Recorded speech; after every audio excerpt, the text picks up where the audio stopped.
Ayoko na sa iyo, Florencia. Pirmahan mo na ang mga papeles na yan bago pa kita tuluyang kaladkarin palabas ng pamamahay na ito. Huwag mo nang hintayin na maging iskandalo pa ang pagpapatalsik ko sa iyo. Ang boses ni Mateo ay tila isang matalim na balisong na humiwa sa katahimikan ng silid. Walang babala, walang pag-aalinlangan. Ang bawat salitang binitawan niya ay puno ng puot at pandidiri, na tila ba ang babaeng nasa harap niya ay isang duming kailangang mabilis na may alis sa kanyang paningin. Dahan-dahang napahinto ang mga kamay ni Florencia. Hawak pa rin niya ang habihan, ang mga daliri niya ay magagaspang at may mga bakas ng sugat mula sa magdamag na paghabi ng pinaka-espesyal na disenyong Inabel na inihanda niya para sa kanilang ika-26 na anibersaryo ng kasal. Ang kulay pulang tela na sumisimbolo sana sa tatag ng kanilang pagsasama ay nakalatag pa sa kanyang harapan makintab at puno ng pagmamahal sa bawat hibla. Naramdaman ni Florencia ang biglang pagbagsak ng mga puting papel sa ibabaw ng pulang tela. Ang tunog ng pagtama ng dokumento sa kahoy na habihan ay tila isang malakas na kulog sa kanyang pandinig. Nanigas ang kanyang buong katawan. Ang kanyang lalamunan ay tila tinumbasan ng tuyong buhangin mahapdi at hindi siya makahinga. Ang bawat tibok ng kanyang puso ay naging isang mabigat na pasanin. Tila ba dahan-dahang dinudurog ang kanyang dibdib sa loob. Mateo, ano ito, anibersaryo natin ngayon? Nagluto ako ng paborito mo at tinapos ko itong regalo ko para sa iyo. Pabulong na wika ni Florencia. Ang kanyang boses ay nanginginig, halos hindi marinig. Hindi niya magawang iangat ang kanyang paningin. Takot siyang makita ang mukha ng lalaking minahal niya nang higit sa kanyang sarili sa loob ng higit 2 dekada. Isang mapait at nakakainsultong tawa ang isinagot ni Mateo. Regalo ang amoy ng sinulid na iyan ay kasing baho ng pagkatao mo, Florencia. Akala mo ba hindi ko alam? Akala mo ba tanga ako? Alam ko ang ginagawa niyo ng bata mong manghahabi sa likod ko. Ginagamit mo ang pera ng pamilya Valderrama para buhayin ang lalaki mo habang nagkukunwari kang banal dito sa loob ng bahay. Sa sandaling iyon, ang mundo ni Florencia ay tila gumuho. Ang mga paratang ni Mateo ay tila mga lason na direktang ibinuhos sa kanyang kaluluwa. Hindi siya makapaniwala. Ang lahat ng sakripisyo niya, ang pagpuyat para maisalba ang negosyo ng mga Valderrama, ang pag-aalaga sa kanyang biyenan na si Doña Consuelo, ay nauwi lamang sa ganitong uri ng paninirang puri. Hindi totoo yan, Mateo. You know I would never do that. Alam mong sa iyo lang umikot ang mundo ko simula pa noong una. Pilit niyang pagtatanggol habang ang mga luha ay nagsisimulang pumatak sa telang kanyang hinahabi. Ang bawat patak ay tila nagiiwan ng mantsa sa kanyang pinaghirapan. Huwag mo akong ma-English, Florencia. Nakakasuka ang pagiging biktima mo, bulyaw ni Mateo. Kinuha niya ang isang litrato mula sa kanyang bulsa at isinalya ito sa mukha ng asawa. Iyan ang ebidensya. Kasama mo siya sa bodega. Huwag mong sabihing nagtuturo ka lang maghabi dahil kitang-kita ang pagiging malapit niyo. Hindi pa nakakasagot si Florencia nang bumukas ang pinto at pumasok ang isang babaeng mas bata. Mas maputi at suot ang isang mamahaling damit na gawa rin sa Inabel, ngunit ito ay disenyong ninakaw mula sa pribadong koleksyon ni Florencia. Si Beatrice. Mateo darling, tama na yan. Huwag mo nang sayangin ang laway mo sa babaeng yan. Sabi ko naman sa iyo, she's just a gold digger na nagpapanggap na martyred pa. Maarteng wika ni Beatrice habang humahawak sa braso ni Mateo. Tumingin si Mateo kay Beatrice nang may lambing na kailanman ay hindi na nakita ni Florencia sa loob ng maraming taon. You're right, Beatrice. Hindi siya karapat-dapat sa bahay na ito. Florencia, pirmahan mo na ang waiver. Iiwan mo ang lahat. Ang pangalang Valderrama, ang iyong debt, at pati ang karapatan mo sa lupang ito. Wala kang ititira. Kung hindi hihilahin kita sa korte at sisiguraduhin kong mabubulok ka sa kulungan sa salang pangangalunya at pagnanakaw. Napatingin si Florencia sa kanyang mga kamay.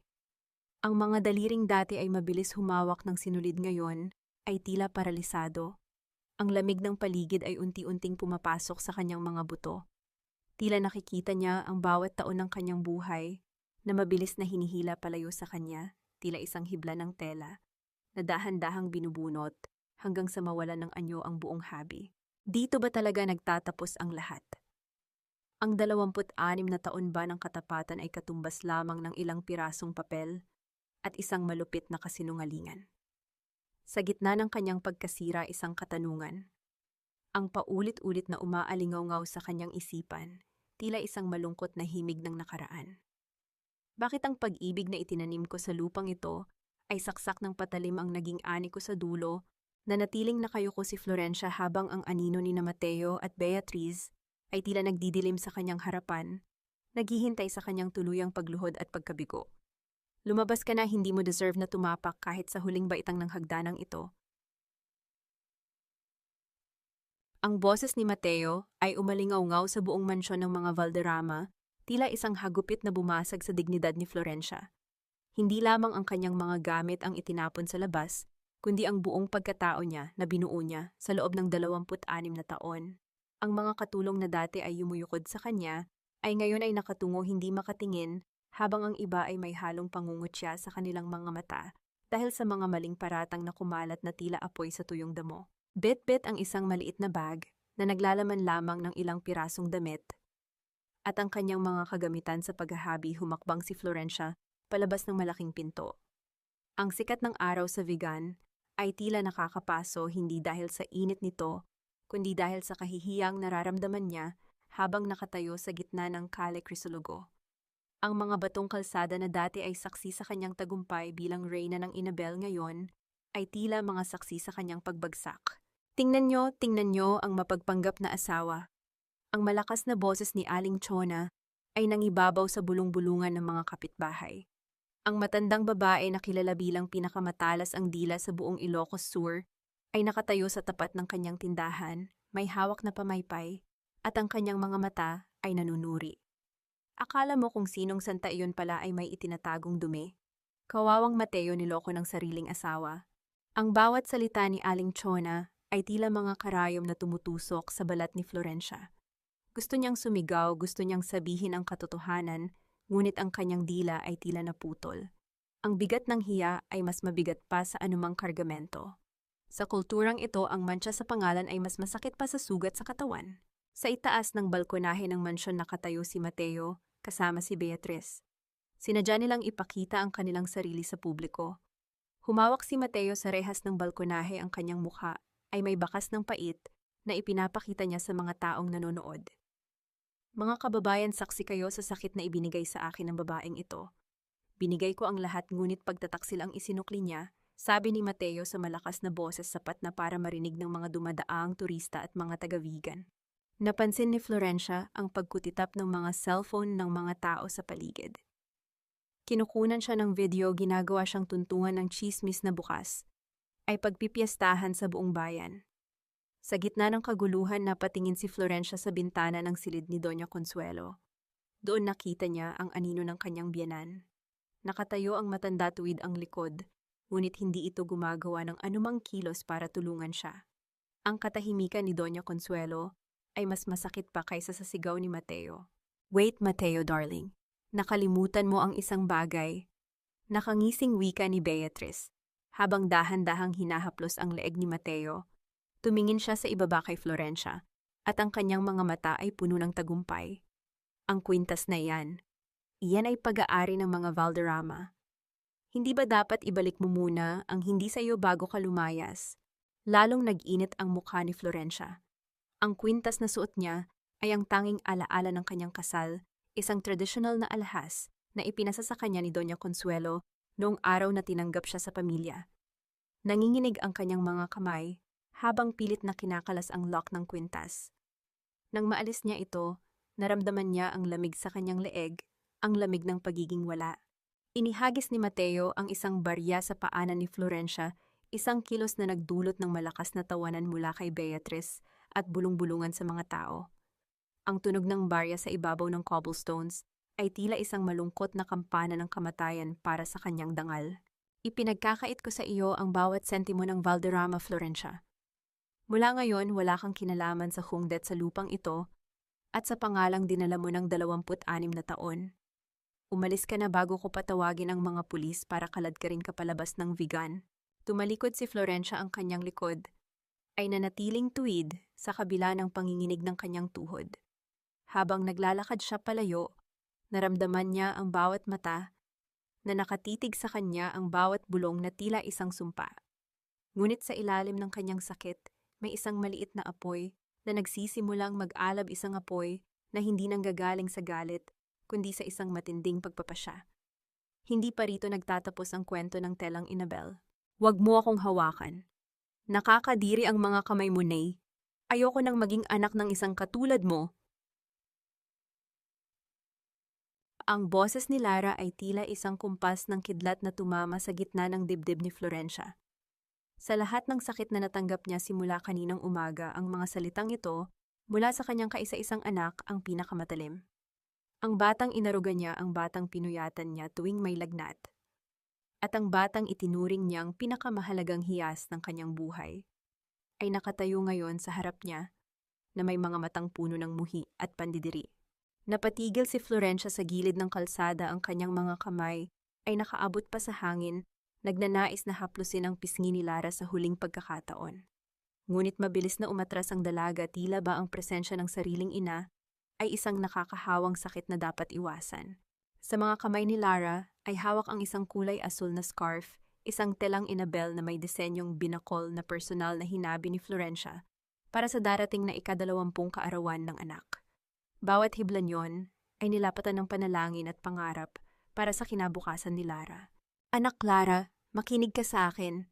Hindi totoo ang mga sinasabi ng papa mo. Alam mong hinding-hindi ko magagawa ang mga paratang na iyon.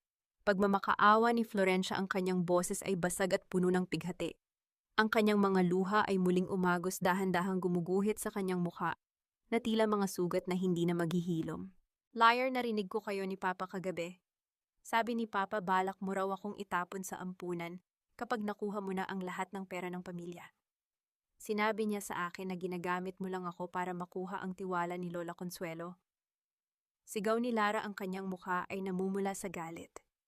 Hindi niya alam na ang lahat ng iyon ay bahagi ng masalimuot na gaslighting ni Mateo para tuluyang ilayo ang loob ng anak sa ina. Dahan-dahang lumapit si Mateo mula sa likuran ni Lara at ipinatong ang kanyang kamay sa balikat ng dalaga, tila isang mapagkalingang ama. Hayaan mo na siya, Lara. Ganyan talaga ang mga taong makasarili. Hindi kanya kailanman minahal. Sa isang iglap, itinaas ni Lara ang asul na scarf. Lumakad siya patungo sa isang pandekораsyong sulo na nakasabit sa labas ng tarangkahan ng mansyon. Walang pag-aalinlangan niyang idinikit ang mamahaling tela sa apoy. Ang tunog ng dahan-dahang pagtupok ng apoy sa mga hibla ng sinulid ay tila ang tunog ng pagkapunit ng kaluluwa ni Florencia. Ang amoy ng nasusunog na tela ay humalo sa alimuom ng kalsada, isang mabigat at nakakasuffocate na amoy ng pagtatapos. Ito ang nararapat sa lahat ng alaala mo, Nay. Ayoko nang may matira kahit isang bakas mo sa buhay ko. Malamig na wika ni Lara habang pinapanood ang abo na tinatangay ng hangin patungo sa mukha ni Florencia. Ang bawat piraso ng nasunog na tela na dumadapo sa balat ni Florencia ay tila mga buhay na uling na humahapdi. Napasandal siya sa isang poste ng kuryente, ang kanyang mga tuhod ay tuluyan ng nanghina. Ang kanyang puso na dati ay puno ng pag-asa na may isang taong maniniwala sa kanya ay tuluyan ng nagkapira-piraso. Ngunit ang huling dagok ay hindi pa natatapos. Dahan-dahang lumapit si Beatrice at tumayo sa tabi ni Mateo. Ang kanyang ngiti ay tila isang lason na dahan-dahang kumakalat. Don't cry, baby girl. I'm here now. I will be the mother you always deserved. Malambing na sabi ni Beatrice habang hinahaplos ang buhok ni Lara. Tumingala si Lara kay Beatrice. At sa harap ng naghihingalong si Florencia, ang mga salitang binitawan ng dalaga ay tila ang huling pako sa krus na pinapasan ng kanyang tunay na ina. Salamat, Mama Beatrice. Buti na lang dumating ka para iligtas kami sa kanya. Mama. Isang salitang itinanim ni Florencia sa loob ng 2 dekada, ngunit ngayon ay pinitas ng ibang tao sa harap mismo ng kanyang mga mata. Naramdaman ni Florencia ang isang matinding pananakit sa kanyang dibdib. Tila ba may isang kamay na pilit na binubunot ang kanyang hininga, na natili siyang nakatayo doon mag-isa. Habang pinapanood ang tatlo na dahan-dahang pumasok sa loob ng mansyon at isara ang malaking pintong kahoy. Ang tunog ng pagsara ng pinto ay tila ang huling hatol sa kanyang buhay. Sa gitna ng dilim na dahan-dahang bumabalot sa Calle Crisologo, isang tanong ang naiwan sa kanyang isipan, tila isang sugat na ayaw tumigil sa pagdugo. Paano ko tuturuan ang aking puso na tumibok pa kung ang mismong dahilan ng paghinga ko ay itinuturing na akong isang kaaway? Huwag kang mag-alala, Flor. Nandito ako. Hindi kita pababayaan sa laban na ito. Justice will be served, sisiguraduhin ko iyan. Ang mga salitang iyon mula kay Franco ay tila isang malamig na tubig na bumuhos sa nag-aapoy na puso ni Florencia. Sa gitna ng bagyong sumira sa kanyang buhay, si Franco ang tanging lunday na natitira. Siya ang kaibigang kasabay niyang lumaki, ang abogadong pinagkatiwalaan niya ng lahat ng legal na dokumento ng Syungdet at ang taong nakakaalam ng bawat pawis at tusa na ipinuhunan niya sa pamilya Valderrama. Pumasok si Florencia sa opisina ni Franco na tila isang basang sisew. Ang kanyang mga paa ay pagod na pagod mula sa paglalakad sa ilalim ng init at ulan ng vegan, at ang kanyang mga mata ay namamaga pa rin mula sa walang katapusang pag-iyak. Ang bango ng mamahaling kape at ang amoy ng mga lumang libro sa loob ng opisina ay nagbigay sa kanya ng panandaliang pakiramdam ng seguridad. Isang pakiramdam na akala niya ay tuluyan na niyang naiwan sa mansyon. Uminom ka muna, Flor. You look exhausted. Malambing na sabi ni Franco habang inilalapag ang isang baso ng tubig sa harap niya. Ang kanyang mga mata ay puno ng simpatya o hindi bababa sa iyon ang akala ni Florencia. Franco, kailangan nating bawiin ang lahat. Si Mateo, si Beatriz, kinuha nila pati ang pagkatao ko. Ang mga ebidensya na itinago ko, ang mga bank records, nandyan pa naman. Di ba nanginginig na tanong ni Florencia? Ang kanyang pag-asa ay nakasalalay sa isang manipis na hibla ng tiwala. Tumango si Franco at naglabas ng isang makapal na folder. Nandito ang lahat, Flor, pero kailangan nating maging mabilis bago pa nila tuluyang mailipat ang mga assets. I need you to sign these documents. Ito ay isang power of attorney para payagan akong i-freeze ang lahat ng accounts ni Mateo at mabawi ang pangalan mo sa Syungdet. Dahil sa matinding pagod at labis na tiwala, hindi na nagawang basahin ni Florencia ang maliliit na letra sa bawat pahina. Ang tanging nakikita niya ay ang pangako ng hustisya. Kinuha niya ang panulat, ang kanyang kamay ay nanginginig habang inilalagay ang kanyang lagda sa ibaba ng dokumento. Ang tunog ng dulo ng panulat na kumakaskas sa magaspang na papel ay tila ang huling tibok ng isang pusong naghahanap ng kanlungan. Nang matapos ang huling pirma, dahan-dahang kinuha ni Franco ang mga papel. Sa isang sandali, ang hangin sa loob ng opisina ay tila nagbago. Ang dating mainit at mapagkalingang aura ni Franco ay naglaho, pinalitan ng isang nakakapangilabot na katahimikan. Isang maliit na ngiti ang sumilay sa kanyang mga labi, hindi ngiti ng isang kaibigan, kundi ngiti ng isang maninila na sa wakas ay nakuha na ang kanyang huli. Alam mo ba, Flor, napakadali mong paikutin.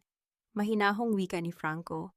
Ang kanyang boses ay naging malamig, tila ba galing sa kailaliman ng isang madilim na kuweba. Salamat sa mga pirmang ito. Hindi mo alam na ibinigay mo na sa akin ang huling kapangyarihan na mayroon ka. Hindi mo na mababawi ang Syungdet dahil sa mga papel na ito, ikaw mismo ang umamin na ginamit mo ang pondo ng kumpanya para sa pansariling interes. Nanlaki ang mga mata ni Florencia. Tila ba may isang malaking bato na bumagsak sa kanyang sikmura. Anong sinasabi mo, Franco? Kaibigan kita. Bakit mo ito ginagawa? Tumayo si Franco at lumapit sa kanya. Yumuko siya ng bahagya at bumulong sa tenga ni Florencia. Ang kanyang hininga ay tila isang mantsa sa balat ng babae. Kaibigan, huwag kang magpatawa. Ang pamilya mo ang sumira sa tatay ko nung bata pa ako. Pinanood ko siyang mabulok sa kahihiyan dahil sa lolo ni Mateo. At ikaw ang naging tulay ko para tuluyang mapabagsak ang imperyo ng mga Valderrama. Kailangang magdusa ni Mateo, pero kailangan mo ring sumama sa paglubog niya dahil naging bahagi ka ng pamilyang iyon. Nabitawan ni Florencia ang baso ng tubig. Ang tunog ng pagbasag ng kristal sa sahig ay tila ang tunog ng huling piraso ng kanyang buhay na nagkakapira-piraso. Ang tubig ay kumalat sa kanyang paanan, tila mga luha ng langit na nakikiramay sa kanyang pagkawala. Welcome to your downfall, Flor, huling wika ni Franco habang itinuturo ang pinto. At huwag ka nang babalik dito. Wala ka ng abogado, wala ka ng pera at simula ngayon, meron ka ng record sa pulisya bilang isang magnanakaw. Lumabas si Florencia mula sa opisina ni Franco na tila isang anino ng kanyang dating sarili. Ang bawat hakbang niya sa kalsada ay tila paglubog sa isang kumunoy na walang katapusan. Sa gitna ng kawalan, isang nakakapanghina na katotohanan ang bumalot sa kanya. Sino pa ang matitira para sa akin kung ang mismong taong pinagkatiwalaan ko ng aking kaligtasan ay siya palang humukay ng aking libingan trapkita? Ang ulan sa Vigan ay hindi lamang tubig na bumabagsak mula sa langit. Para kay Florencia ito ay tila mga luhang galing sa mga anitong nagmamasid sa pighati ng isang babaeng wala nang matuluyan. Ang bawat patak na humahampas sa kanyang balat ay may dalang lamig na tumatagos hanggang sa kanyang kaluluwa, pinapaalala sa kanya na sa gabing ito ang kalsadang kinalakihan niya ang tanging tumanggap sa kanyang pagod na katawan. Naglakad siya nang walang tiyak na direksyon, bitbit ang kanyang bag na lalong bumibigat dahil sa pagkakasipsip ng tubig ulan. Ang kanyang mga paa na dati ay marahang humahakbang sa makikinis na sahig ng mansyon ngayon ay bumabaon sa putik ng gilid ng kalsada. Napahinto siya sa tapat ng isang maliit at lumang kubo sa dulo ng bayan, malayo sa karangyaan ng Calle Crisologo. Ito ang tahanan ni Nanay Isabel, ang pinakamatandang manghahabi na tinulungan ni Florencia noong mga panahong halos wala nang makain ang pamilya nito. Dahan-dahang kumatok si Florencia. Ang tunog ng kanyang kamao sa lumang kahoy ay mahina, tila ba natatakot siyang baka maging ang huling pintong ito ay sumara rin sa kanyang harapan. Ngunit nang bumukas ang pinto, hindi pandidiri o panghuhusga ang sumalubong sa kanya, kundi ang amoy ng mainit na tsa at ang nag-aalalang mukha ni Nanay Isabel. "Diyos ko, Florencia, anong nangyari sa iyo, anak?" Ang nagulat na tanong ng matanda. Mabilis siyang kinuha ng mga kamay na kasing tigas ng mga hibla ng Inabel, ngunit kasing lambot ng bulak sa pag-aaruga. "Halika, pumasok ka. Huwag kang matakot. Dito ligtas ka." Naupo si Florencia sa isang maliit na bangko sa tabi ng isang lumang habihan. Ang init ng apoy mula sa kalan ay dahan-dahang nagpapakalma sa kanyang nanginginig na kalamnan. Inabutan siya ni Nanay Isabel ng isang tasa ng mainit na sabaw ng malunggay. Walang karne, walang mamahaling sangkap, ngunit sa panlasa ni Florencia iyon ang pinakamasarap na pagkaing natikman niya sa buong buhay niya. "Salamat, Nanay Isabel. Wala na akong mapuntahan. Ninakaw nila ang lahat. Ang pangalan ko, ang anak ko, ang buhay ko," pabulong na wika ni Florencia, habang ang init ng tasa ay unti-unting nanunuot sa kanyang mga palad. Huminga ng malalim ang matanda at hinaplos ang basang buhok ni Florencia. "Anak, ang tela ay mas tumitibay kapag ito ay hinihila at hinihigpitan sa habihan. Ang bawat buhol, ang bawat hilaian, ang nagbibigay ng disenyo. Baka kailangan mong maging hibla muna bago ka maging isang magandang obra muli." Napatingin si Florencia sa kanyang mga kamay. Sa ilalim ng liwanag ng mitsa, nakita niya ang mga bakas ng sugat at kalyo. Ang mga kamay na ito ang nagbangon sa pamilya Valderrama. Ang mga kamay na ito ang nagbigay ng trabaho sa libu-libong manghahabi. At sa sandaling iyon, isang kakaibang pakiramdam ang gumising sa kanyang loob. Hindi ito galit, kundi isang malamig na pagtanggap na ang Florencia na nakilala ng mundo bilang asawa ni Mateo ay patay na. "Hindi nila nakuha ang lahat, Nanay Isabel," sabi ni Florencia. Ang kanyang boses ay naging matatag, tila ang tunog ng kahoy na tumatama sa kahoy habang naghahabi. "Nasa akin pa ang aking mga kamay, at nasa akin pa ang karunungan kung paano bumuo ng isang bagay mula sa wala." Inilabas ni Florencia mula sa kanyang bag ang isang maliit na shuttle, ang kagamitang ginagamit sa paghahabi na tanging nadala niya. Hinawakan niya ito ng mahigpit, tila ba ito ang kanyang sandata sa darating na digmaan. Ang katahimikan ng gabi ay nabasag lamang ng tunog ng ulan na unti-unting humihina, tila ba ang langit ay tapos na sa kanyang pagluha. Habang nakatingin sa kadiliman sa labas ng bintana, isang huling katanungan ang pumasok sa kanyang isipan, hindi na bilang isang biktima, kundi bilang isang babaeng handang lumaban. Gaano ba kalalim ang dapat kong marating sa ilalim ng lupa upang mahanap ang lakas na kailangan ko para tuluyang makatayo at muling maghari? Hindi sapat ang ganda ng kulay para maging matibay ang isang tela. Kailangang ang bawat hibla ay tahiin ng katotohanan dahil ang kasinungalingan, gaano man kakinang, ay madaling magupit ng tadhana. Ang mga salitang ito ni Nanay Isabel ay tila isang gabay na bituin sa madilim na kaisipan ni Florencia. habang ang buong vegan ay natulog na sa ilalim ng malamig na gabi, nanatiling gising si Florencia sa tabi ng mitsa ng ilawan. Sa kanyang harapan ay nakalatag ang ilang piraso ng papel na himalang hindi nabasa sa loob ng kanyang bag, mga lumang kopya ng mga disenyo at ilang dokumento ng intellectual property na kinuha niya bago pa man ang malaking pagsabog sa mansyon. Dahan-dahang hinaplos ni Florencia ang mga guhit ng disenyong binakol at inuritan. Naalala niya ang bawat oras na ginugol niya sa harap ng Department of Trade and Industry, taon na ang nakalilipas. Noong mga panahong iyon, tinatawanan siya ni Mateo. Sabi ng asawa, waste of time lang yan, Flor. Sino namang magnanakaw ng mga disenyong pang-probinsya? Ngunit ngayon, na-realize ni Florencia na ang kanyang waste of time ang siyang magiging mitsa ng pagbagsak ni Mateo. Nanay Isabel, alam ni Mateo kung paano gumasta ng pera, pero hindi niya alam kung paano lumikha ng kahit 1 pulgada ng tela. Pabulong na wika ni Florencia, ang kanyang mga mata ay nagliliyab sa isang bagong uri ng determinasyon. Ang akala niya ang tatak na Valderrama ang nagpapatakbo sa negosyo. Hindi niya alam ang mga kamay niyo at ang mga disenyong nakapangalan sa akin ang tunay na kaluluwa ng Inabel. Kinaumagahan bago pa sumikat ang araw, nagsimulang kumilos si Florencia. Hindi siya nagpunta sa mga malalaking opisina. Sa halip, pinuntahan niya ang mga maliliit na dampa sa gilid ng mga bukid ng Bulak. Isa-isa niyang kinausap ang mga matatandang mga habi na itinuring na mga luma at mabagal ni Mateo. Mang Isko Alingtising. Hindi ako narito bilang asawa ni Mateo. Panimula niya sa harap ng isang maliit na grupo ng mga manggagawa na nakaupo sa ilalim ng puno ng mangga. Narito ako bilang si Florencia, ang babaeng kasama niyo sa bawat puyat at pagod. Alam kong hindi kayo binayaran ni Mateo sa huling 3 buwan dahil inuna niya ang luho ni Beatrice. Nagkaroon ng bulong-bulungan sa grupo. Ang tunog ng pag-aalangan ay unti-unting napalitan ng galit. Alam ni Florencia ang kahinaan ni Mateo, ang kayabangan nito ay nagbulag sa kanya sa katotohanang ang mga taong nasa ilalim ang tunay na nagpapasan ng kanyang trono. May mga legal na papeles ako, patuloy ni Florencia habang inilalabas ang mga dokumento ng copyright. Ang lahat ng disenyong ibinibenta ni Mateo sa Manila at sa abroad ay sa akin nakapangalan. Sa sandaling gamitin niya ang mga ito nang wala ang pahintulot ko, hihinto ang operasyon ng Valderrama. Pero kailangan ko ang tulong niyo. Kailangan nating dumaan sa malinis na paraan. Ngunit habang nagpaplano ang grupo, napansin ni Florencia ang isang itim na sasakyan na dahan-dahang dumadaan sa malayo. Hindi ito pamilyar sa lugar na iyon. Ang itim na bintana nito ay tila isang matang nagmamasid, malamig at mapanganib. Sino yan? Tanong ni Mang Isko habang tumitigil ang lahat sa kanilang ginagawa. Hindi sumagot si Florencia, ngunit ang kaba sa kanyang dibdib ay muling nagparamdam.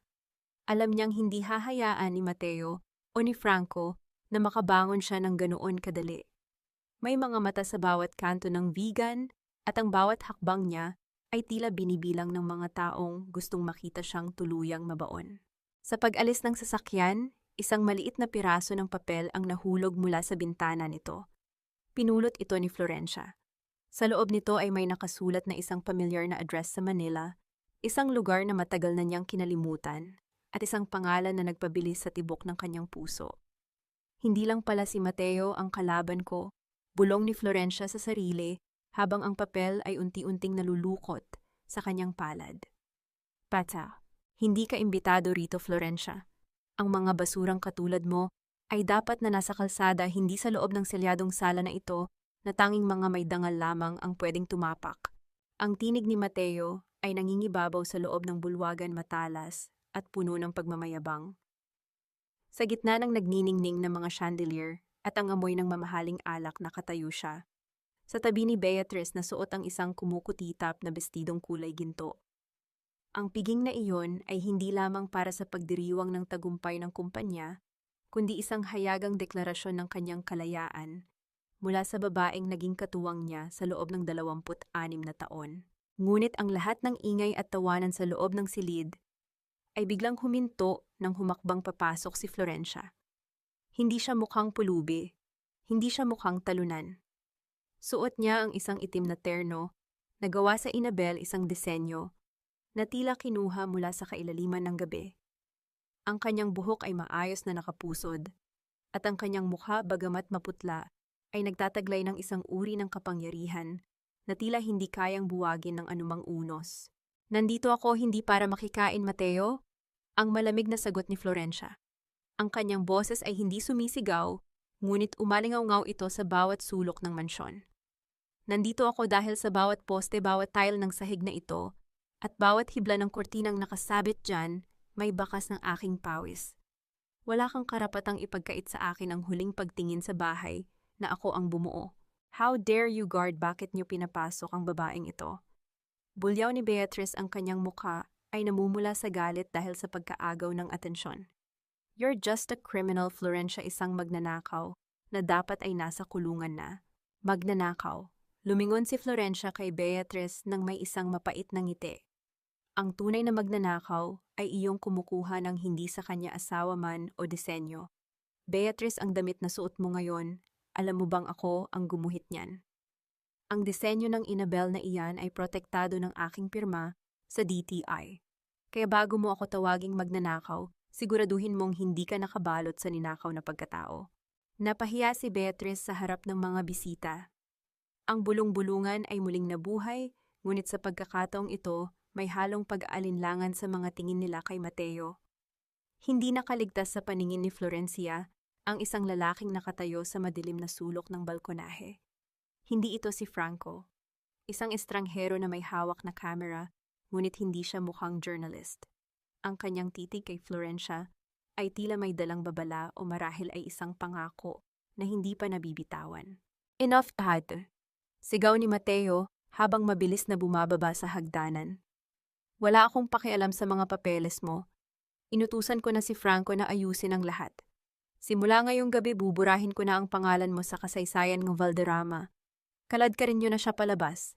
Lalapit na sana ang mga security guard nang marinig ang isang malakas at tuyot na tunog ng tungkod na tumama sa marmol na sahig. Mula sa itaas ng hagdanan, dahan-dahang lumabas si Doña Consuelo. Ang matanda ay suot ang kanyang tradisyonal na barutsaya at ang kanyang mga mata ay tila dalawang uling na nagliliyab sa gitna ng puting buhok. Ang lahat ay tumahimik. Kahit si Mateo ay napahinto sa kanyang gagawin. Doña Consuelo, na matagal nang hindi lumalabas ng kanyang silid dahil sa sakit, ay dahan-dahang bumaba. Ang bawat hakbang ay tila may dalang bigat ng isang hatol. Huminto siya sa harap ni Florencia at ni Mateo. Mateo, ang mahinang boses ng matanda, ngunit puno ng awtoridad. Ang piging na ito ay hindi pa tapos. May isang mahalagang dokumento na hindi mo pa nababasa. Kumuha ang matanda ng isang dilaw na sobre mula sa kanyang bulsa. Ang kanyang tingin kay Florencia ay hindi na ang dating malamig na pagmamasid, kundi isang uri ng pagkilala na nagdulot ng kilabot sa lahat. Florencia, halika rito, lumapit ka sa akin, utos ni Doña Consuelo. Habang humahakbang si Florencia patungo sa kanyang biyenan, ang bawat mata sa loob ng bulwagan ay nakatutok sa kanila. Sa loob ng sobrang hawak ng matanda, may isang sikretong nakatago na kayang magpabagsak sa buong pundasyon ng pamilya Valderrama o magpalaya sa babaeng matagal nang nakakulong sa kanilang mga anino. Tanay, maano bang ginagawa nyo? Huwag kayong magpadala sa drama ng babaeng yan. Pinahiya niya ang pangalan natin. Ang boses ni Mateo ay puno ng frustration, halos pasigaw, habang sinusubukan niyang lapitan ang kanyang ina. Ngunit isang matalim na tingin lamang mula kay Doña Consuelo ang nagpatigil sa kanya sa kinatatayuan. Ang katahimikan sa loob ng bulwagan ay naging kasing bigat ng isang makapal na telang basa. Halos walang sino mang nangahas na huminga ng malakas. Ang bawat mata ay nakatitig sa dilaw na sobrang hawak ng matanda, na tila ba iyon ang susi sa langit o impyerno ng pamilya Valderrama. Dahan-dahang humakbang si Florencia patungo sa kanyang biyenan. Bawat tapak niya sa malamig na marmol ay tila isang paglalakbay pabalik sa 26 na taon ng kanyang pagsisikap. Naramdaman niya ang panginginig ng kanyang mga tuhod, hindi dahil sa takot, kundi dahil sa bigat ng emosyong pilit niyang ikinukubli. Sa kanyang gilid narinig niya ang malutong na tawa ni Beatrice na may halong kaba. Gusto mo talagang mag-eksena, Florencia, sige lumuhod ka. Lumuhod ka sa harap ni Doña Consuelo at humingi ka ng tawad sa lahat ng pagnanakaw na ginawa mo. Pang-uudyok ni Beatrice ang kanyang mga mata ay nanunuri naghihintay sa inaasahang pagbagsak ni Florencia. Gawin mo, Florencia, ta. Dagdag ni Mateo, ang kanyang mukha ay namumula sa galit at alak. Ipakita mo sa kanilang lahat kung gaano ka kababa. Lumuhod ka at baka sakaling bigyan ka pa ni Mama ng kaunting barya para sa pamasahe mo pabalik sa putikan. Dahan-dahang ibinaba ni Florencia ang kanyang katawan. Ang dulo ng kanyang itim na terno ay humalik sa sahig. Ang mga bisita ay nagsimulang magbulungan ng ilan ay may awang nararamdaman, habang ang mga katulad ni Aling Chona ay tila nagdiriwang sa nakikitang pagpapakumbaba ng dating reyna. Ang bawat pulgada ng kanyang pagbaba ay tila isang libing para sa kanyang dangal sa harap ng lipunang mapanghusga. Ngunit bago pa man tuluyang tumama ang kanyang tuhod, sa matigas na marmol naramdaman ni Florencia ang isang galing sa buto at tuyot na kamay na humawak sa kanyang balikat. Hindi siya hinayaang tuluyang bumagsak ni Doña Consuelo. Sa halip hinawakan ng matanda ang kanyang baba at pilit na iniharap sa mga tao. Ang hawak ni Doña Consuelo ay hindi marahas, ngunit puno niyon ng isang mensaheng tanging silang dalawa lamang ang nakakaalam. Hindi ka luluhod sa harap ko, Florencia. Ang boses ng matanda ay mahina ngunit may autoridad na tila bumasag sa katahimikan ng gabi. Lumingon si Doña Consuelo kay Mateo, at sa isang iglap ang dilaw na sobre ay inihampas niya sa dibdib ng kanyang anak. Ang tunog ng papel na tumama sa mamahaling tuxedo ni Mateo ay tila isang sampal na narinig ng lahat. Basahin mo iyan, Mateo. Basahin mo sa harap nilang lahat ang tunay na hatol ng pamilyang ito, utos ng matanda habang ang kanyang tungkod ay muling tumama sa sahig. Lumikha niyo ng isang tunog na tila nagpapatibay sa kanyang bawat salita. Nanginginig ang mga kamay ni Mateo habang binubuksan ng sobre. Ang kanyang mapagmalaking anyo ay unti-unting napalitan ng isang maputlang maskara. Sa loob ng sobre ay hindi lamang mga papeles ng Tiongdet, kundi isang dokumento na may selyo ng kataas-taasang hukuman, isang bagay na hindi kayang manipulahin ni Franco o ni sino man. Ano ito, bakit? Bakit ganito ang nakasulat? Ang nauutal na tanong ni Mateo habang ang kanyang paningin ay nagpapalipat-lipat sa dokumento at sa kanyang ina. Isang nakakangilong katahimikan ang muling bumalot sa bulwagan. Si Beatrice ay dahan-dahang umatras ang kanyang mukha ay kakikitaan ng matinding takot. Isang lihim na matagal nang itinago ni Doña Consuelo ang nakatakda ng mabunyag at ang bawat salitang nakasulat sa papel na iyon ay tila mga hiblang sinulid na handa nang sakali ng lahat ng mga nagtaksil. Sapat na ba ang isang pirasong papel para itama ang 26 na taon ng kawalan ng katarungan? O ito ay simula lamang ng isang mas malalim na hukay na sadyang inihanda para sa kanila? Hindi ito maaari. Mabinigyan mo siya ng lahat. Bakit? Ang boses ni Mateo ay naging isang pira-pirasong hininga. Tila ba unti-unting nauubusan ng hangin ang kanyang baga. Ang mga papel na hawak niya ay nanginig lumilikha niyon ng isang banayad na kaluskos, na tila ba tinatawanan ng kanyang biglang pagbagsak. Ang bawat salitang nakasulat sa dokumento, ang paglilipat ng lahat ng titulo ng lupa, ang pagmamay-ari ng Tiongdet, at ang mismong mansyon na kinatatayuan nila ay nakapangalan na kay Florencia. Hindi bilang asawa, kundi bilang kaisa-isang tagapagmana ng korporasyon. Isang matinding katahimikan ang bumalot sa bulwagan, kasing lamig ng sementeryo sa hating gabi. Ang mga bisita ay tila naging mga rebulto, hindi makapaniwala sa bilis ng pag-ikot ng tadhana. Ang kapangyarihan ay dahan-dahang lumipat mula sa gitna, patungo sa isang babaeng kanina lang ay itinuring na basura. Ang nararapat na lumuhod at humingi ng tawad ay ang pamilya Valderrama at ang aking anak na walang dangal. Ang boses ni Doña Consuelo ay umalingaw-ngaw puno ng puot at paninindigan. Hinarap ng matanda ang mga bisita at ang mga mamamahayag na naroon. Sa isang marahas ngunit marangal na kilos itinuro niya ang kanyang anak. Akala mo ba, Mateo, ay bulag ako? Akala mo ba ay hindi ko alam ang bawat pisong ninanakaw mo sa kumpanya para lamang itustos sa bisyo mo at sa babaeng iyan? Habang si Florencia ay nagpapakapuyat para maisalba ang ating pangalan, ikaw naman ay abala sa paghukay ng ating libingan. Naramdaman ni Florencia ang paghinto ng mundo. Ang bawat salita ng kanyang biyenan ay tila isang balsamo na dahan-dahang nagpapahilom sa kanyang mga sugat. Ang pagkilala na matagal niyang ipinagdamot sa sarili ay ibinigay sa kanya sa harap ng lahat. Nakita niya si Beatrice na kanina ay tila isang reyna ngayon ay dahan-dahang umaatras patungo sa dilim, ang kanyang mukha ay puno ng takot at pagkalito. Mateo Valderrama, patuloy ni Doña Consuelo habang ang kanyang tungkod ay tumama sa sahig sa huling pagkakataon bilang pagpapatibay. Simula sa sandaling ito, tinatanggalan kita ng karapatan sa pangalang ito. Wala kang makukuha kahit isang hibla ng sinulid. Ipinagkakatiwala ko ang lahat kay Florencia, ang tanging tao na tunay na nagmahal sa pamilyang ito nang walang hinihintay na kapalit. Isang malakas na tunog ng pagbukas ng malaking pinto ang bumasag sa tensyon. Pumasok ang ilang mga lalaking naka-uniforme mga pulis na may dalang warrant. Hindi sila dumating para kay Florencia. Ang kanilang target ay ang lalaking nakatayo sa gitna ng bulwagan. Hawak ang mga papel ng kanyang sariling pagkatalo.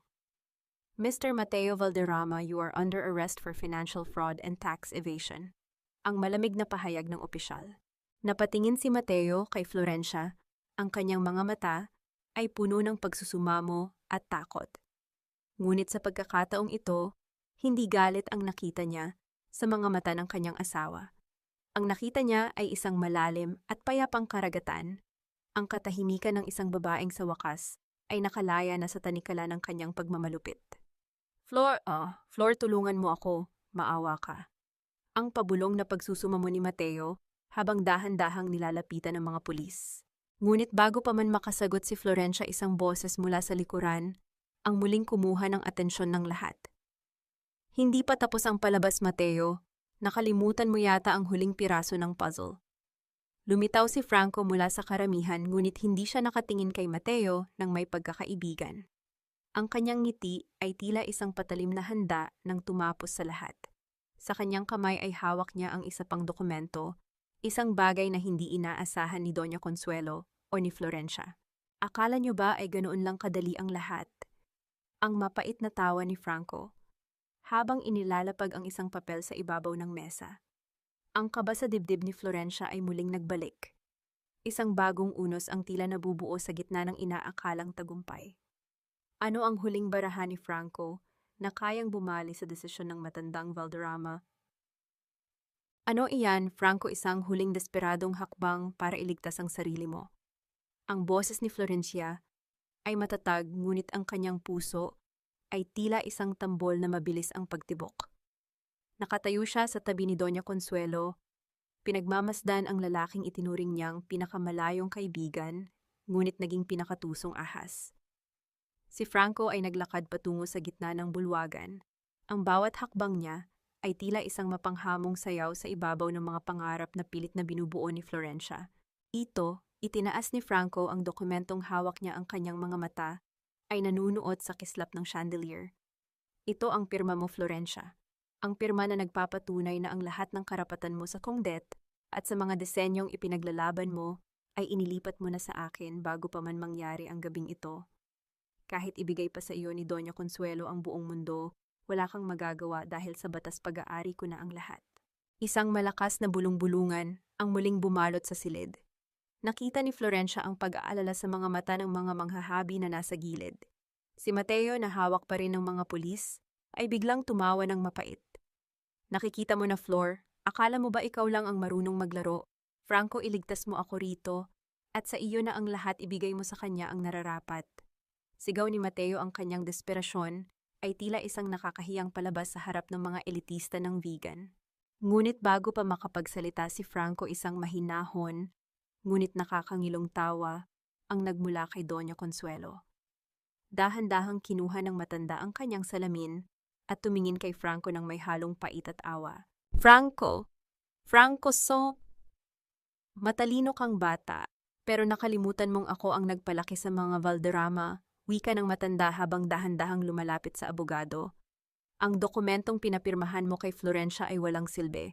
Dahil 3 araw bago ang piging na ito, inilagay ko na ang lahat ng ari-arian ng pamilya sa isang irrevocable trust sa ilalim ng pangalan ni Florencia na may selyo ng Tamfantoy Cao.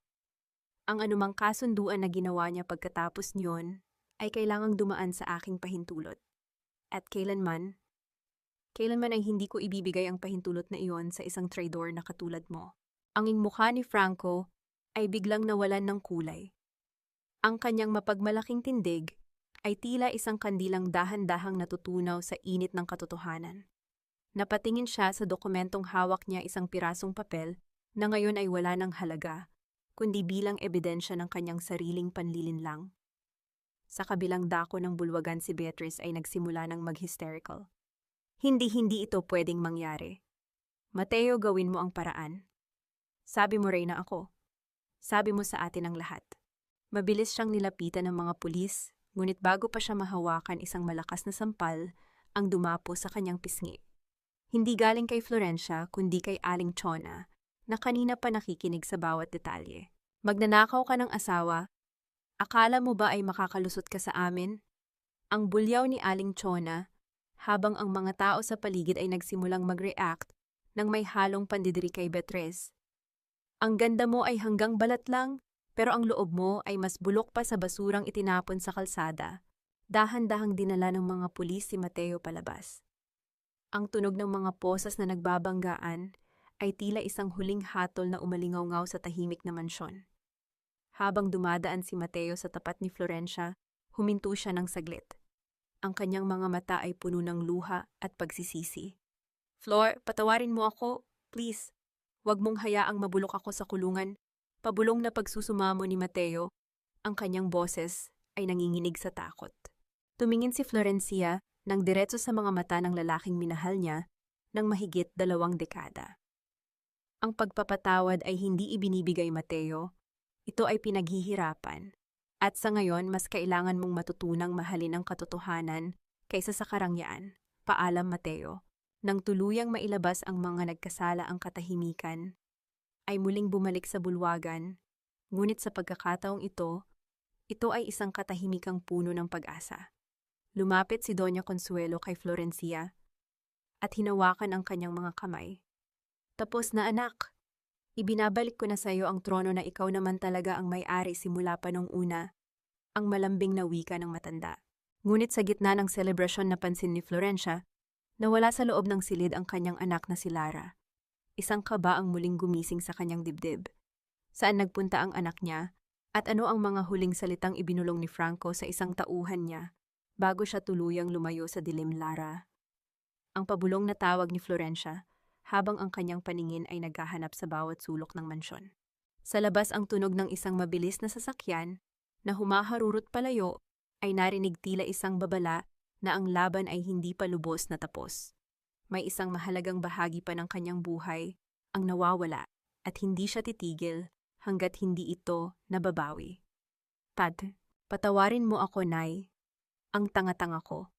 Paano ko nagawang saktan ang tanging taong tunay na nagmahal sa akin? Ang boses ni Lara ay tila isang basag na plaka puno ng pighati at matinding pagsisisi. Natagpuan siya ni Florencia sa dulo ng hardin malapit sa lugar kung saan sinunog ng dalaga ang asul na scarf noong nakaraang araw. Nakaluhod si Lara sa malamig na lupa, ang kanyang mga balikat ay nayayanig sa bawat paghikbi. Ang kanyang mga kamay ay puno ng dumi at abo, pilit na kinukuha ang mga natirang hibla ng nasunog na tela, tila ba sa pamamagitan niyon ay may babalik niya ang tiwalang kanyang winarak. Huminto si Florencia ilang hakbang ang layo mula sa kanyang anak. Ang hangin galing sa dagat ng Ilocos ay umiihip ng malamig, tinatangay ang amoy ng basapang lupa at ang pait ng nakaraan. Naramdaman ni Florencia ang isang matinding kirot sa kanyang dibdib. Hindi dahil sa galit, kundi dahil sa makitang ganito kadurog ang batang kanyang pinalaki. Ang bawat luhang pumapatak mula sa mga mata ni Lara ay tila isang patalim na muling humihiwa sa mga sugat ni Florencia, na hindi pa man din lubos na naghihilom. Nay, narinig ko po. Narinig ko ang lahat kanina sa mansyon, patuloy ni Lara habang pilit na tumitingala sa kanyang ina. Ang kanyang mga mata ay namamaga at puno ng takot na baka sa pagkakataong ito wala na siyang babalikang yakap. Sinabi ni Papa, sinabi ni Mateo, na hindi mo raw ako mahal. Pinaniwala niya ako sa mga kasinungalingan niya dahil gusto ko lang namang maramdaman na kabilang talaga ako sa pamilyang ito. I'm sorry, ma. I'm so sorry. Dahan-dahang lumapit si Florencia. Ang tunog ng kanyang mga hakbang sa damuhan ay tila isang marahang himig sa gitna ng katahimikan. Hindi niya agad binuhat ang anak. Nanatili siyang nakatayo sa harap nito pinagmamasdan ang bunga ng kanyang mga sakripisyo na ngayon ay nakaluhod sa kanyang paanan. Lara, ang sugat sa balat ay madaling gamutin. Ang boses ni Florencia ay mahinahon, ngunit may dalang bigat ng awtoridad. Pero ang sugat na ibinigay mo sa puso ko, anak, yun ang mahirap tahin. Ang pagtitiwala ay tila isang manipis na sinulid ng Inabel. Kapag naputol, maaari nating itali muli, pero laging may buhol na maiiwan. Mararamdaman mo ang buhol na iyon sa bawat haplos. Niyakap ni Lara ang mga binti ng kanyang ina, ang kanyang mga iyak ay naging mas malakas. Tila isang batang nawawala na sa wakas, ay nahanap na ang daan pa uwi. Huwag mo po akong itataboy, Nay. Kahit gawin niyo po akong katulong sa kongde, tatanggapin ko. Huwag niyo lang po akong baliwalain. Tumayo ka na, Lara. Sabi ni Florencia habang pilit na itinatayo ang dalaga. Ang isang Valderrama, kahit hindi tayo kadugo ng mga taong iyon, ay hindi nananatiling nakaluhod sa putikan. Kung gusto mong bumawi, patunayan mo sa akin na karapat dapat ka sa pangalang ibinigay ko sa iyo. Hindi sa salita kundi sa gawa. Yumakap ng mahigpit si Lara kay Florencia, isang yakap na tila pilit na pinagdidikit ang dalawang pusong nagkawalay. Naramdaman ni Florencia ang init ng katawan ng anak at sa sandaling iyon, naramdaman niya ang unang bugso ng tunay na paghilom. Ang pait ay naroon pa rin, ngunit ang pag-asa ay nagsisimula ng sumibol sa gitna ng mga abo. Gayunpaman, habang naglalakad sila pabalik sa mansyon, napansin ni Florencia ang isang maliit na puting sobre na nakaipit sa pintuan ng silid ni Lara. Nang buksan niya ito, walang nakasulat na pangalan kundi isang litrato lamang. Isang litrato ni Lara noong bata pa ito kasama ang isang lalaking hindi si Mateo, kundi isang pamilyar na mukha na matagal na niyang ibinaon sa limot. Ang panginginig ng mga kamay ni Florencia ay hindi na maitago. Lumingon siya sa paligid, ngunit ang dilim ng gabi ay tila may itinatagong mas malalim pang lihim. Bakit hawak ni Franco ang nakaraan ni Lara at ano ang kinalaman ng lalaking nasa litrato sa huling banta ng abogado bago ito tuluyang lumayo? Nay, okay ka lang po? Tanong ni Lara na napansin ang biglang pagbabago sa mukha ng ina. Itinago ni Florencia ang litrato sa kanyang bulsa. Ang kanyang puso ay muling bumilis ang tibok. Wala, anak. Mauna ka na sa loob. May kailangan lang akong tingnan. Habang pinapanood ni Florencia ang pagpasok ni Lara, isang nakakangilong katotohanan ang dahan-dahang nabubuo sa kanyang isipan. Ang pagkapanalo niya kay Mateo ay simula pa lamang ng isang mas malaking digmaan. Isang digmaan kung saan ang nakaraan ay handang sunugin ang lahat ng kanyang kasalukuyan. Sino nga ba ang tunay na nagmamay-ari sa buhay ni Lara at hanggang saan ang kayang gawin ni Franco para tuluyang makuha ang huling hibla ng kaligayahan ni Florencia? Akala mo ba ay natapos na ang lahat dahil nakuha mo na ang mansyon? Ang bawat hibla ng tagumpay mo, Florencia, ay nakabuhol sa isang malaking kasinungalingan na sisira sa iyo sa dulo. Ang boses ni Franco ay tila isang malamig na hangin na nanggagaling sa kailaliman ng isang abandonadong balon. Nakatayo siya sa gitna ng kanyang madilim na opisina, ang tanging liwanag ay nanggagaling sa isang maliit na lampara na nagbibigay ng mahahabang anino sa dingding. Ang kanyang mga mata ay mapula bakas ang puyat at ang unti-unting pagkagnon ng kanyang mga plano. Hindi siya tumitingin kay Florencia. Sa halip, ang kanyang paningin ay nakatutok sa isang lumang litrato ng kanyang ama na nasa ibabaw ng mesa. Dahan-dahang pumasok si Florencia sa silid. Ang tunog ng kanyang mga hakbang sa lumang sahig na kahoy ay marahan tila isang panalangin sa gitna ng digmaan. Sa kanyang mga kamay, hindi siya nagdala ng mga bagong demanda o mga pulis. Hawak niya ang isang maliit na kahon na gawa sa naraluma na ito at may mga ukit na tila mga dahon ng tabako, isang bagay na matagal nang itinago ni Doña Consuelo sa pinakamalalim na bahagi ng kanyang aparador. Hindi ako naparito para makipag-away, Franco. Ang mahinahong boses ni Florencia. Ang kanyang puso ay kumikirot habang pinagmamasdan ang lalaking naging bahagi ng kanyang paglaki, ngunit ngayon ay naging arkitekto ng kanyang paghihirap. Naparito ako dahil may utang na loob ako, hindi sa iyo kundi sa katotohanan. Isang mapait na tawa ang kumawala sa mga labi ni Franco. Utang na loob. Ang pamilya mo ang pumatay sa dangal ng tatay ko. Pinanood ko siyang mawalan ng lahat dahil sa kasakiman ng mga Valderrama. At ikaw naging instrumento ka ng pamilyang iyon. Lumapit si Florencia at inilapag ang kahon sa mesa sa tapat mismo ng mga kamay ni Franco. Basahin mo ang mga liham na nasa loob niyan. Yan ang mga sulat ng nanay mo kay Doña Consuelo noong mga panahong akala mo ay winawasak kami ng tatay mo. Nanginginig ang mga daliri ni Franco habang binubuksan ang kahon. Ang kaluskos ng mga lumang papel ay tila mga bulong mula sa nakaraan. Habang binabasa niya ang mga salitang isinulat ng kanyang ina, ang kanyang matigas na anyo ay unti-unting gumuho. Ang katotohanan ay mas masakit pa sa anumang pagkatalo hindi winasak ng mga Valderrama ang kanyang ama. Ang tatay niya ay nalulong sa pagsusugal at ang pamilya Valderrama sa pamamagitan ni Doña Consuelo, ang palihim na nagbayad ng lahat ng utang nito upang hindi sila mapalaya sa kalsada. Ang perang akala ni Franco ay ninakaw ay ang perang ginamit para sa kanyang pag-aaral sa batas. Nabitawan ni Franco ang liham.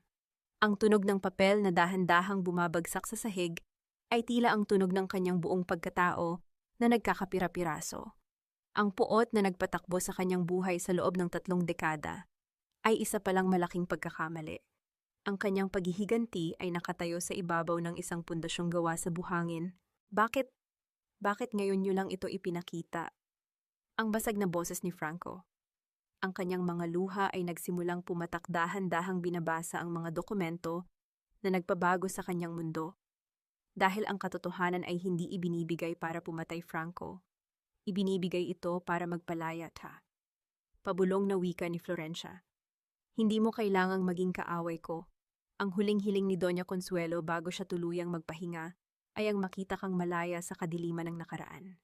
Napasandal si Franco sa kanyang upuan. Ang kanyang mga balikat ay nayayanig sa paghikbi. Sa sandaling iyon, ang galit ay napalitan ng isang matinding kapayapaan. Kinuha niya ang litrato ni Lara na kanina ay balak niyang gamitin laban kay Florencia at dahan-dahang iniabot ito sa babae. Ang lalaki sa litrato, siya ang tunay na ama ni Lara. Isang mabuting tao na namatay bago pa siya isilang pag-amin ni Franco. Hindi ko nagagamitin yan. Sapat na ang pinsalang nagawa ko. Lumabas si Florencia mula sa opisina ni Franco habang ang araw ay dahan-dahang sumisikat sa abot-tanaw ng vegan. Ang malamig na simoy ng umaga ay tila naglilinis sa lahat ng dumi ng nakaraan. Nakahinga siya ng maluwag, tila ba ang bawat hibla ng kanyang buhay ay dahan-dahan nang bumabalik sa tamang ayos. Ngunit habang naglalakad siya sa Calle Crisologo, napansin niya ang isang pamilyar na anino na nakatayo sa tapat ng kanyang syongdet. Isang lalaking nakasuot ng barong, may dalang isang bungkos ng puting bulaklak, at may mga matang tila humihingi ng isang pagkakataong hindi na dapat ibigay. Sino ang lalaking ito na nagbabalik sa gitna ng kanyang katahimikan at may puwang pa ba ang pag-ibig sa isang pusong? Katatapos pa lamang maghilom mula sa mga sugat ng kataksilan, hindi na ito Valderrama Inabel. Simula ngayong araw ang bawat hiblang lalabas sa mga habihang ito ay magdadala ng sarili kong pangalan. Ito ang habi ni Florencia. Ang boses ni Florencia ay malinaw at matatag, tila ang tunog ng isang kampanang tanso na nagpapahayag ng bagong umaga sa buong vegan. Sa harap ng lumang gusali ng syongdet nakatayo ang mga manghahabi sinamang Isko Aling Tising at pati na ang mga batang nagsisimula pa lamang matuto. Ang lahat ay nakatingin sa itaas, kung saan dahan-dahang ibinababa ng mga lalaki ang lumang karatula na may ukit na pangalan ng mga Valderrama. Ang tunog ng mga bakal na tinatanggal mula sa dingding ay tila ang tunog ng mga tanikalang tuluyan ng nalagot. Naramdaman ni Florencia ang init ng sikat ng araw sa kanyang balat. Wala na ang itim na terno ng pighati. Ngayon ay suot niya ang isang baro na gawa sa pinakamaputing bulak na may borda ng mga bulaklak na siya mismo ang nagdisenyo. Ang bango ng bagong pinitas na mga hibla ng bulak at ang amoy ng natural na tina na nanggagaling sa loob ng tsuong ay tila isang pabango na nagbibigay sa kanya ng bagong buhay. Nay, ang ganda po ng bagong karatula. Bagay na bagay sa inyo, nakangiting wika ni Lara habang iniaabot ang isang baso ng malamig na tubig sa kanyang ina. Ang dalaga ay abala rin sa pagtulong, ang kanyang mga kamay ay may mga bahid na ng asul na tina mula sa indigo, isang tanda ng kanyang pagpupursigi na matutunan ng sining na dati ay binaliwala niya. Pumasok si Florencia sa loob ng pagawaan. Ang ritmo ng mga habihan ay nagsimulang punan ng katahimikan. Ang tunog ng mga kahoy na nagbabanggaan at ang dahan-dahang paghila ng mga sinulid ay tila isang orkestra na nagpapatunay na ang buhay ay patuloy na umiikot. Walang sigawan, walang utos na may halong pangungutya. Ang bawat manggagawa ay may ngiti sa kanilang mga labi dahil alam nilang ang kanilang pinaglilingkuran ay isang babaeng marunong rumespeto sa kanilang dangal. Gayunpaman sa gitna ng selebrasyon, napansin ni Florencia ang lalaking kanina pa naghihintay sa labas ng tarangkahan, ang lalaking may dalang puting bulaklak mula sa nakaraang kabanata. Ito si Mayor Antonio, isang matandang kaibigan at kasabayan ni Mateo na matagal nang humahanga sa talino ni Florencia, ngunit nanatiling tahimik dahil sa takot sa impluwensya ng mga Valderrama. Florencia, ang boses ng mayor, ay puno ng paggalang habang iniaabot ang mga bulaklak. Nandito ako hindi para makisali sa politika, kundi para humingi ng paumanhin sa ngalan ng mga taong nanahimik habang ikaw ay nahihirapan. Ang iyong katapangan ang nagbukas ng mata ng marami rito sa Vigan. Salamat, Mayor, pero ang paghingi ng paumanhin ay hindi na kailangan. Ang mahalaga ay ang hinaharap, payapang sagot ni Florencia. Nais kong gawing sentro ng edukasyon ang Chongdet na ito. Gusto kong turuan ang bawat kabataang Ilocano na ang Inabel ay hindi lamang tela kundi isang kaluluwa na hindi kayang bilhin ng pera. Habang nag-uusap sila, isang mensahero ang mabilis na pumasok sa pagawaan. Hingal na hingal ito at may hawak na isang sulat na may selyo mula sa National Museum sa Manila. Ang kaba sa dibdib ni Florencia ay muling nagparamdam. Hindi dahil sa takot, kundi dahil sa isang malaking oportunidad na maaring magdala sa kanyang pangalan sa buong mundo. Ma'am Florencia, isang imbitasyon po para sa inyo. Gusto po nilang itampok ang inyong mga disenyo sa isang international na exhibit sa Paris. Ang balita ng mensahero na ikinagulat ng lahat. Napatingin si Florencia sa kanyang mga habihan. Sa wakas, ang babaeng itinapon sa putikan ay nakatakda nang lumipad patungo sa pinakamataas na pedestal ng sining. Ngunit sa likod ng tagumpay na ito, isang anino ang muling gumalaw sa kabilang panig ng kalsada. Isang pamilyar na boses ang narinig ni Florencia sa kanyang isipan, ang boses ni Beatriz na puno ng puot at desperasyon. Nabalitaan ni Florencia na si Beatriz ay tuluyan nang itinaboy ng mga kaibigan nito at ngayon ay nabubuhay sa kahihiyan. Ngunit ang mga taong nawalan ng lahat ay kadalasang may huling alas na handang itaya para lamang makapaghiganti. Ano ang kayang gawin ni Beatriz para sirain ang huling tagumpay ni Florencia bago ito tuluyang lumayo? At sapat ba ang mga bulaklak ni Mayor Antonio para punan ang puwang na iniwan ng isang pusong matagal nang pinagkaitang magmahal? Ang dumi ng mundong ito ay hindi na kayang hugasan ng kahit anong mamahaling pabango, Beatriz. Dahil ang baho ay hindi galing sa labas, kundi nanggagaling sa loob ng iyong bulok na kaluluwa. Ang mga salitang ito mula sa isang dating kaibigan ni Beatriz ay tila isang malakas na sampal na humapdi sa kanyang namumulang pisngi. Nakatayo si Beatriz sa gitna ng isang makipot na eskinita sa gilid ng palengke malayo sa ningning ng Calle Crisologo. Ang kanyang dating gintong bestida ay punit-punit na at may mga mantsa ng putik, habang ang kanyang buhok na dati ay laging maayos, ay ngayon ay tila isang pugad ng ibon na puno ng alikabok. Walang sino man sa mga dati niyang kaibigang elitista ang tumanggap sa kanyang mga tawag. Sa sandaling bumagsak si Mateo, ang lahat ng pintong dating nakabukas para sa kanya ay sabay-sabay na sumara ng may kasamang pandidiri. Ang bawat tao na dating humahanga sa kanyang ganda ay ngayon ay tumatalikod na tila ba siya ay isang may ketong na kailangang iwasan. Please, kahit itong kwintas na lang, peke man ito pero mukhang totoo, bilhin nyo na para lang may pangkain ako. Pagsusumamo ni Beatriz sa isang tindero ng alahas, ngunit tanging isang mapait na tawa ang naging sagot nito bago siya itinulak palabas ng tindahan. Napaupo si Beatriz sa maruming semento. Ang tunog ng ulan na dahan-dahang pumapatak sa mga bubong na yero ay tila isang malungkot na palakpak para sa kanyang pagkatalo. Tumingala siya at nakita ang isang malaking poster sa tapat ng kalsada, ang mukha ni Florencia maningning at puno ng dangal sa ilalim ng pamagat na ang Reyna ng Inabel sa Paris. Ang tagumpay ni Florencia ay tila isang malaking sulo na lalong nagpatingkad sa dilim na kinalalagyan ni Beatrice. Sa gitna ng kanyang kawalan, isang itim na sasakyan ang huminto sa tapat niya. Bumukas ang pinto at lumabas si Florencia. Walang suot na mamahaling alahas, tanging ang kanyang simpleng inabel na baro. Ngunit ang kanyang presensya ay tila nagbigay ng liwanag sa madilim na eskinita. Nandito ka ba para pagtawanan ako, para makitang nakalubog na ako sa putikan? Ang paos at puno ng puot na tanong ni Beatrice.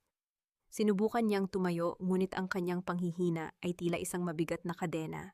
Hindi sumagot si Florencia ng mabilis. Dahan-dahan siyang lumapit, ang tunog ng kanyang mga sapatos sa basang kalsada ay tila isang marahang tibok ng puso. Huminto siya sa harap ni Beatrice at tiningnan ito hindi nang may galit kundi nang may isang malalim at nakakangilong awa. Ang awang iyon ang pinakamasakit na parusa para sa isang babaeng nangarap na higitan siya.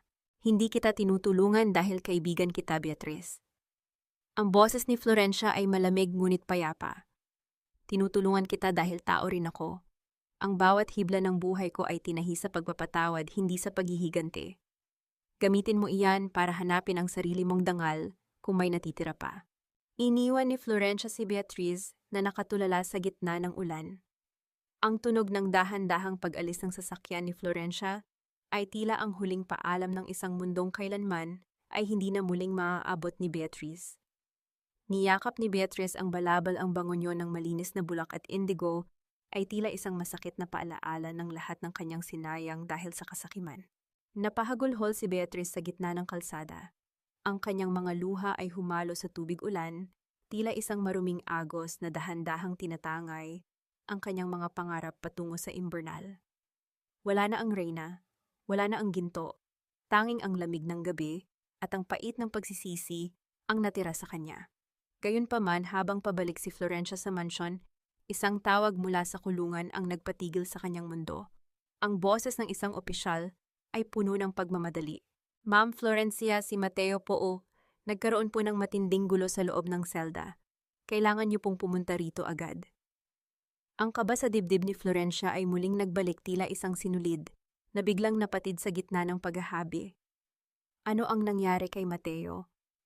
At handa ba ang kanyang puso na harapin ang huling anino ng nakaraan bago siya tuluyang lumipad patungo sa kanyang bagong simulain? Ang bawat kalansing ng bakal ay tila isang paalala na ang bawat pagkakamali ay may kaukulang bilangguan at ang bawat luha ay may bigat na kailangang bayaran.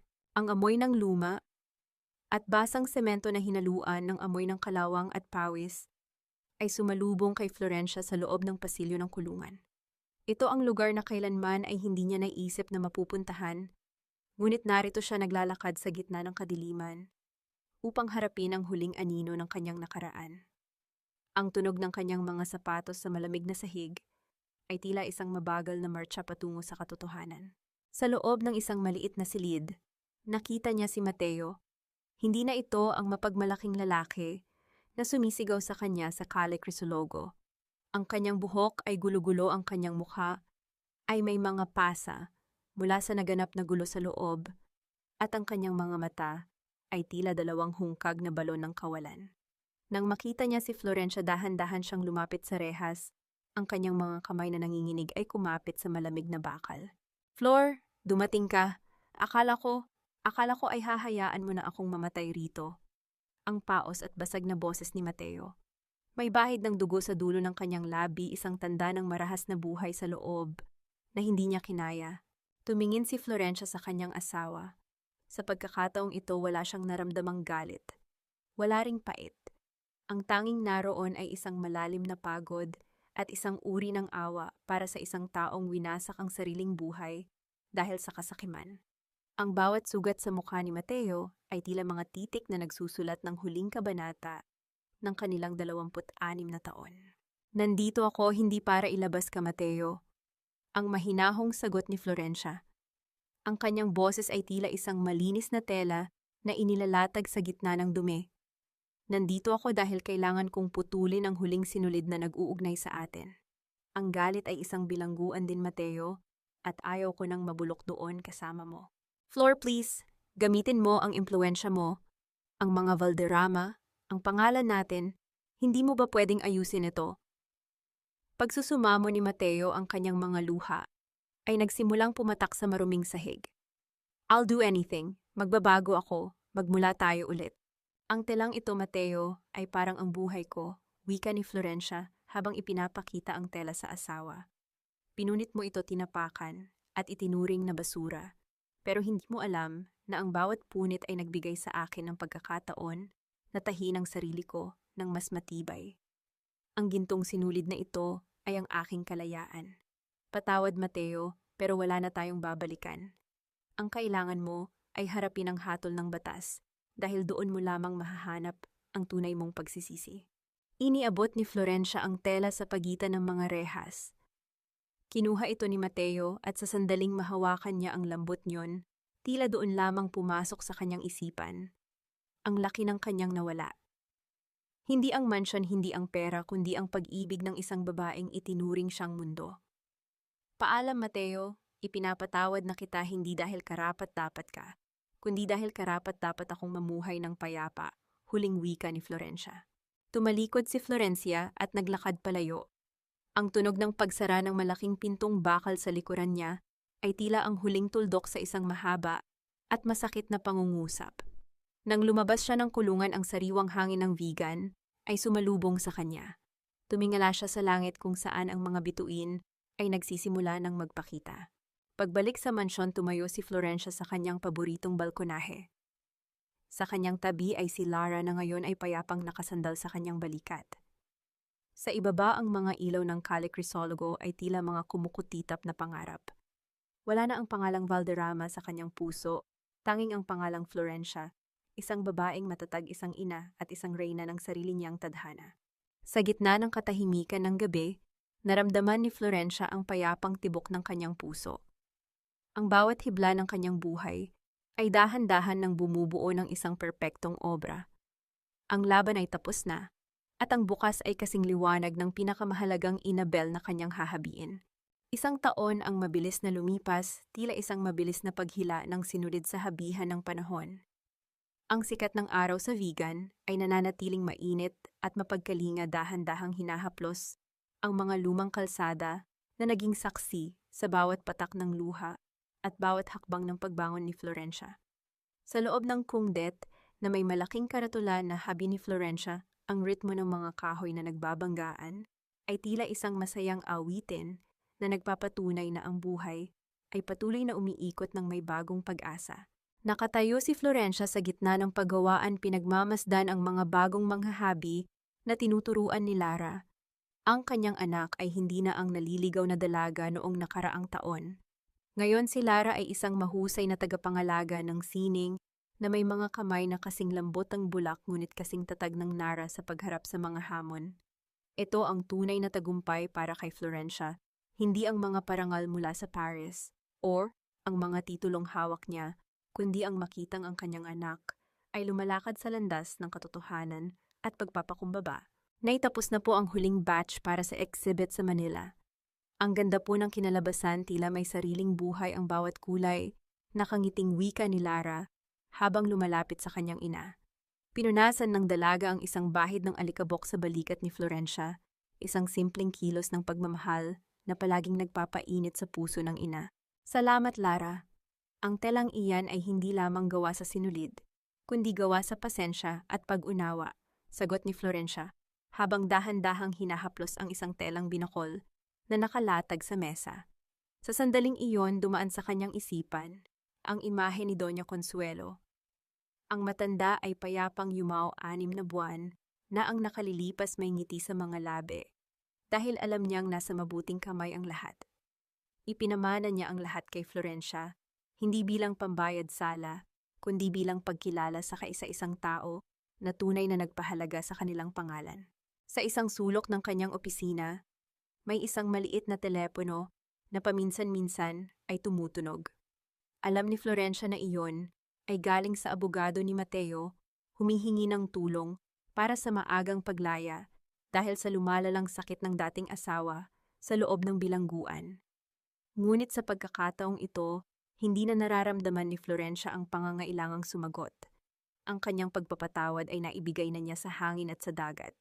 Ang natitira ay ang hustisyang dapat pagdaanan ni Mateo para sa kanyang sariling kaligtasan. Naisip din niya si Beatrice na balita niya ay nagtatrabaho na ngayon bilang isang simpleng labandera sa malayo at maliit na bayan. Ang huling balita ay nagsisikap itong itama ang kanyang buhay malayo sa karangyaan na dati ay pilit niyang ninanakaw. Ngumiti ng bahagya si Florencia, isang ngiti ng kapayapaan. Sa dulo ng lahat, ang bawat tao ay kailangang dumaan sa sarili nilang apoy upang malaman kung ano ang tunay na mahalaga. Ang aral na iniwan ni Florencia sa bawat manghahabi at sa bawat taong nakikinig sa kanyang kwento ay simple lamang. Ang dangal ay hindi nasusukat sa pangalang dala mo o sa mansyong tinitirhan mo. Ang tunay na dangal ay matatagpuan sa kakayahan mong tumayo muli, matapos kang durugin sa kakayahan mong magmahal muli, matapos kang pagtaksilan, at sa lakas ng loob na magpatawad, upang ang iyong sariling puso ay muling makahinga. Sa paglubog ng araw sa abot tanaw ng vegan, ang kulay ng langit ay tila isang higanteng telang inabel pula ginto at asul. Isang obra maestra na nilikha ng dakilang manghahabi para sa mga taong hindi sumusuko sa laban. Tumingala si Florencia, huminga ng malalim at dahan-dahang ipinagpatuloy ang kanyang paghahabi. Ang kanyang kwento ay hindi na isang melodrama ng pighati, kundi isang himno ng tagumpay at walang hanggang pag-asa. Ang tunog ng habihan ay dahan-dahang humuhupa, ngunit ang bawat hibla ng buhay ni Florencia ay mananatiling nakaukit sa ating mga alaala bilang isang obra maestra ng katatagan. Isang kwento ito ng pag-asa na muling hinabi mula sa mga patid na pangarap. Mga mahal kong tagapakinig, maraming salamat sa inyong pagtitiyaga. Nasamahan ako sa mahabang paglalakbay na ito hanggang sa huling yugto. Habang isinusulat ko ang mga bahagi kung saan sinunog ni Lara ang scarf na pinaghirapan ni Florencia at ang sandaling pilit siyang pinaluhod sa harap ng mapanghusgang madla, nadurog din ang aking puso. Tila naramdaman ko ang bawat hapdi ng kataksilan, na tila isang sinulid na pilit na binubunot mula sa ating sariling laman. Ang kwentong ito ay hindi lamang basta bunga ng imahinasyon. Ito ay hango sa mga totoong karanasan ng maraming kababaihan na dumaan sa matinding unos, ngunit piniling manatiling marangal. Ibinuhos ko ang aking buong puso at bawat patak ng aking pagsisikap upang ipakita na ang ating mga sugat ay hindi kapintasan, kundi mga gintong sinulid na nagpapatibay sa ating pagkatao. Kung kayo ang nasa kalagayan ni Florencia, magagawa niyo rin bang patawarin ang mga taong sumira sa inyo o mas pipiliin niyo ang pananahimik habang pinapanood silang bumagsak? Naniniwala ba kayo na ang pagpapatawad ang tunay na susi sa ating kalayaan? Sana ay naging kaibigan niyo ako sa mga sandaling ito. Saan niyo ba pinakikinggan ang ating kwento? Marahil ay habang nagluluto ng hapunan para sa pamilya, nagtutupi ng mga damit o sa gitna ng inyong pahinga. Matapos ang isang pagod na araw, gusto kong malaman ang inyong mga saloobin. Huwag po kayong mag-atubiling mag-iwan ng mensahe sa ating comment section dahil bawat kwento nyo ay mahalaga sa akin. Kung ang kwentong ito ay nakapagbigay sa inyo ng inspirasyon, naway i-like at i-share nyo rin ito sa inyong mga mahal sa buhay para mas marami pa tayong pusong mahilom. Dalangin ko ang inyong kaligtasan at isang payapang gabi. Tandaan nyo kayo ang tanging may hawak ng shuttle sa inyong sariling habihan. Gawin nyo itong pinakamagandang kwento ng inyong buhay. Hanggang sa muli nating pagkikita. Pamagat ng kwento, habi ng dangal ang pagbangon ni Florencia paalala. Ang lahat ng mga tauhan at sitwasyon sa kwentong ito ay katang-isip lamang na nilikha para sa layuning libangan at upang maghatid ng positibong mensahe.